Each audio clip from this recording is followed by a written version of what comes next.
The government's decision to maintain diplomatic relations with Taiwan seems not to have come as a surprise to many and has been embraced. However, the Prime Minister in his national address did announce certain conditions attached to that decision. More on that in a moment. First, to the big story. Canada has placed visa restrictions on St. Lucians traveling to the North American country. Jason Kenney, the immigration minister, said in a statement that the decision stemmed from concerns over the ability of criminal elements to access passports, enter Canada, and pose a threat to citizens. St. Lucia is one of two Caribbean islands affected by the visa regime, the other being St. Vincent and the Grenadines. The CARICOM states join African nations on the restricted list.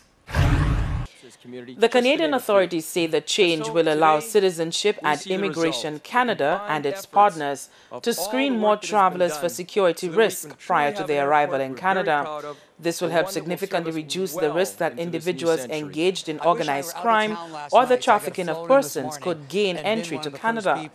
A key reason why the government has imposed the visa requirements on St. Lucia and St. Vincent is unreliable travel documents. In particular, criminals from these countries can legally change their names and acquire new passports, according to the Canadian authorities. In some instances, people who were removed from Canada as security risk later returned using different passports. Canada regularly reviews its visa requirements towards other countries. The authorities say countries are aware that they have a responsibility to satisfy certain conditions to receive a visa exemption. This visa policy change means that nationals from St. Lucia, St. Vincent, Namibia, Botswana, and Swaziland who wanted to travel to Canada will first need to apply for a visitor visa and meet the requirements to receive one. It is up to the applicants, according to the authorities, to satisfy visa officers that their visit to Canada is temporary and they will not overstay their authorized stay, have enough money to cover their stay, are in good health, do not have a criminal record, and are not a security risk to Canadians.